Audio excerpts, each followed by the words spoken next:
Hi, welcome to Broken Silence. I'm Sanyya, Gardez. Terrorist or freedom fighter? I guess that depends on who's doing the labeling. One man's fight for freedom or autonomy is another's terrorist movement. Today we'll be looking at groups that have been labeled terrorists and to see if in fact that is an accurate description. Joining me on the panel is Ranjit Singh Strai from the Council of Khalistan and Vijay Jayanthan, spokesperson from the British Forum of Tamil. British Tamil Forum. Ranjit, let's just start with you. What do you think? Do you think that one man's fight for freedom and autonomy is just another man's terrorist? Yeah, Sanyya, it's very true what you say. It's all about labelling. And I think the job of thinking people, and certainly shows like this give us an opportunity to present our arguments. The job of thinking people, both in terms of leaders and activists and the general public, is to dissect all of the blurb and all of the propaganda that goes on around this debate and actually look at the substance.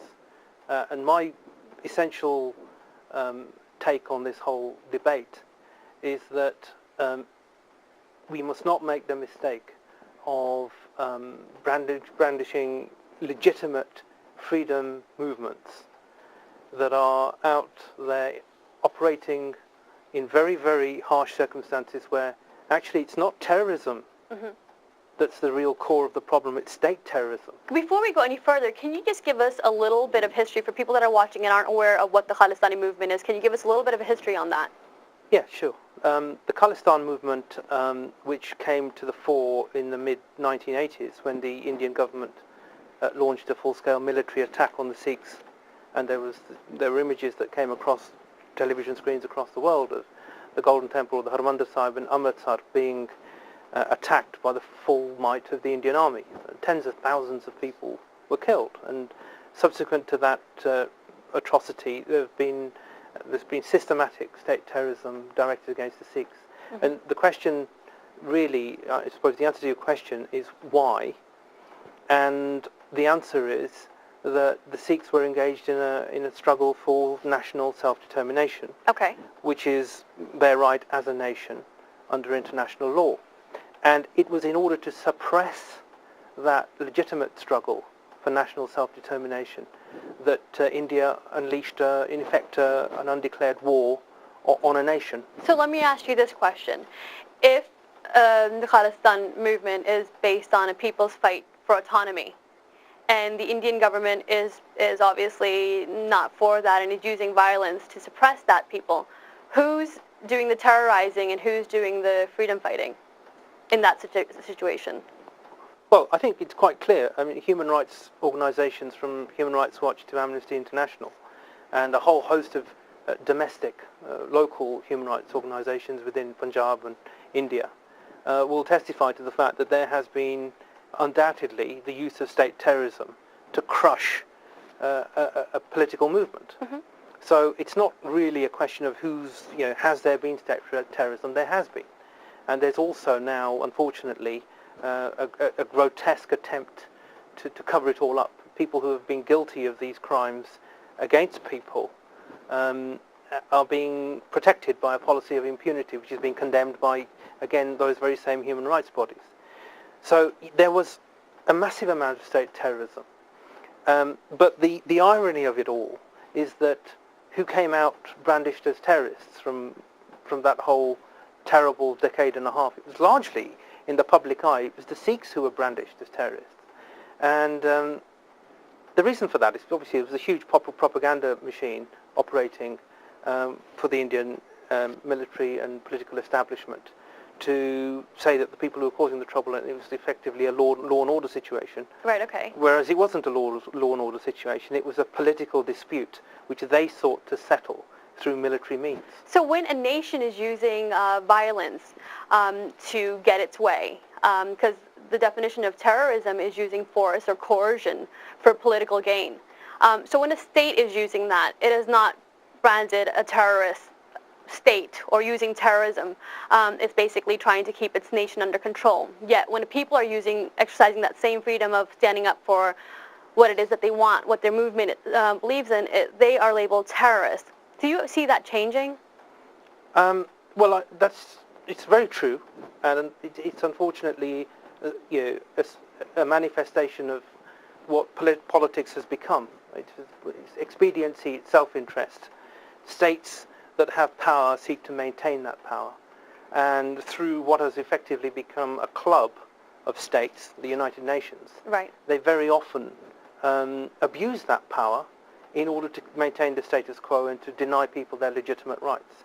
But I'm not completely without hope here, because there is, despite the so-called war on terror and all of the paraphernalia that has gone with that, the ratcheting up of legal measures to curtail movements and right, their supporters, and also the media hype that's gone around that. Well, the war on terror has done more to incite terrorist acts than anything. I mean, just this war on terror has done more damage to America than Al-Qaeda could ever hope to do. And we'll get to that in a second. But Vijay, can you just tell us a little bit about your organization and a little bit about the Tamil Tigers? Right. I personally am not a member of the Tamil Tigers, and I think we represent the British Tamil diaspora here. Right. We obviously engage with the parliamentarians, and we've had several democratic protests and peaceful protests in London.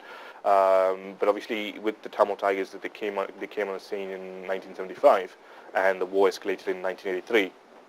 The Tamil Tigers, over the 26-year span until the end of May this year, built themselves up from a guerrilla organization into almost a conventional fighting force. So they're actually confronting the Sri Lankan armed forces, the Navy and the Air Force, using their own. What's the root? What's at the root of the dispute? Right. The Tamil Tigers struggle.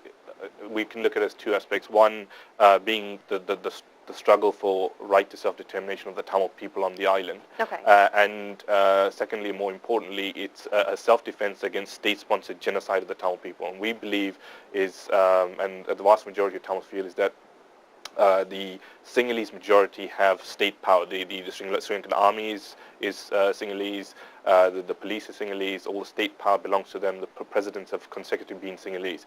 And they are trying since 1948 to eradicate the Tamil identity on that island. So that means bringing in the Sinhala Only Act in 1956, which meant that everyone on the island had to learn Sinhalese and communicate in Sinhalese. In just 1 year after independence, they disenfranchised 1 million Tamils, so that means they had no voting rights. In the last, since 1983, another 1 million Tamils have fled persecution and gone abroad. Another 300,000 at the moment, according to the Times, are languishing in internment camps in Bavaria. So what we believe, and for example, if you look in 1981, where they burnt the Jaffna Library, which held so many valuable Tamil records. Right. Okay. That was basically a kind of attempt by the Sinhalese majority to eradicate the Tamil identity. Well, you're talking about state-sponsored genocide, yes. and however, the Tamil Tigers are known as the terrorists in this scenario. Why is the UN just sitting back and turning a blind eye to state-sponsored genocide in both cases? Why do you think this is happening, and is that going to change? Well, we hope it's a very a controversial issue, because what's actually happened in this year alone.